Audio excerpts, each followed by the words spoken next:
জিন্দাবাদ জিন্দাবাদ জিন্দাবাদ জয় এখন জয় এখন জয় এখন জয় এখন জয় এখন জয় এখন কিবা খাই খাই হাই হাই হাই হাই so long live long live so long live long live বেগো হুঁশিয়ার হুঁশিয়ার হুঁশিয়ার বেগো কাম নাই কাম নাই শিক্ষা খাই খাই হাই হাই হাই হাই শিক্ষা বিকাশ go back বেগো মুৰ্দাবাদ মুৰ্দাবাদ মুৰ্দাবাদ ভাৰতৰ শিক্ষা ব্যৱস্থা আৰু অসমৰ শিক্ষা ব্যৱস্থাটো এতিয়া ধোঁৱাচাঙত পৰিণত হৈছে কেন্দ্ৰীয় যিজন শিক্ষামন্ত্ৰী ধৰ্মেন্দ্ৰ প্ৰধান তেখেতে 21 চনৰ পৰা এই বিভাগটো তেওঁ লৈ আছে তেখেতক কিন্তু ধিক্কাৰ জনাইছোঁ তেখেতে যি নিটৰ পৰীক্ষাত কোটি কোটি টকা কেলেংকাৰী কৰিলে নেটৰ পৰীক্ষা তেওঁলোকে সুকলমে পাতিব নোৱাৰিলে তেওঁলোকে ছাত্ৰ ছাত্ৰীসকলক জীৱনক লৈ হেতালি খেলিছে আৰু এই ছাত্ৰ ছাত্ৰীসকলে নেটৰ পৰীক্ষা দি পিছদিনাখন যদি তেওঁলোকক কয় যে পৰীক্ষা বাতিল হৈ যায় তেওঁলোকে ছাত্ৰ ছাত্ৰীসকলৰ ভৱিষ্যত কি হ'ব তেওঁলোকে জীৱনজোৰা সাধনা কৰে তেওঁলোকে বছৰ বছৰ ধৰি সাধনা কৰি নেটৰ নিচিনা এটা উচ্চ মানদণ্ডৰ শিক্ষাৰ লগত জড়িত এটা পৰীক্ষাত অৱতীৰ্ণ হয় তাৰপিছত যদি তেওঁলোকে পৰীক্ষা বাতিল হৈছে বুলি ক'লে তেখেতসকলে কিদৰে তেওঁলোকক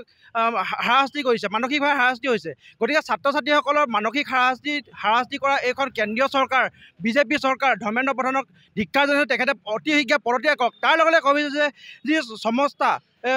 সমৰ্থৰ যি এপৰ জৰিয়তে ছাত্ৰ ছাত্ৰীসকলৰ যি ডিগ্ৰীৰ এডমিশ্যন ল'বলৈ তেওঁলোকে গৈছিলে সেই সমস্ত এপৰ যি বিসংগতি সেই বিসংগতি দূৰ কৰিব লাগে ছাত্ৰ ছাত্ৰীসকলক তেওঁলোকৰ এই এপৰ জৰিয়তে 9 বজাত নামভৰ্তিৰ তেওঁলোকক সময়সূচী দিছে কিন্তু 9 বজাৰ জৰিয়তে 1 বজা 2 বাজিছে তেখেতসকলক প্ৰতিদিনেই তেখেতসকলক হাৰাশাস্তি কৰিছে মানসিকভাৱে হাৰাশাস্তি কৰিছে তেওঁলোকক শাৰীৰিকভাৱে হাৰাশাস্তি কৰিছে গতিকে আমি এনেধৰণৰ এপৰ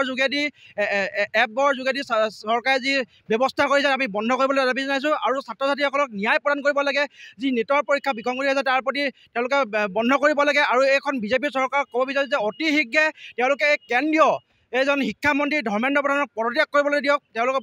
বৰ্খাস্ত কৰক আৰু এইজন পুতলা ৰনোজ পেগু তেখেতৰ কেৱল পতাৰ ফুলজাৰি মাৰে তেখেতৰ কোনো কাম নাই গতিকে অতি শীঘ্ৰে এই ছাত্ৰ ছাত্ৰীসকলৰ লগত ঘটা এই অমানৱীয় এটা ঘটনাক অতি শীঘ্ৰে তেওঁলোকক ন্যায় প্ৰদান কৰিবলৈ দাবী জনাইছোঁ অন্যথা কিন্তু ছাত্ৰ সন্থাই আজি সদৌ অসম ছাত্ৰ সন্থাৰ আহ্বান মৰ্মে আমি ৰাজপথত কেন্দ্ৰীয় শিক্ষামন্ত্ৰী প্ৰধান আৰু শিক্ষামন্ত্ৰী ৰনোজ পেগুক প্ৰতিক্ৰিয়া কৰিছোঁ ইয়াৰ পিছত কিন্তু আমি ছাত্ৰ ছাত্ৰীসকলৰ লগত লৈ ভয়ংকৰ তীব্ৰতা আন্দোলন গঢ়ি তুলিবলৈ বাধ্য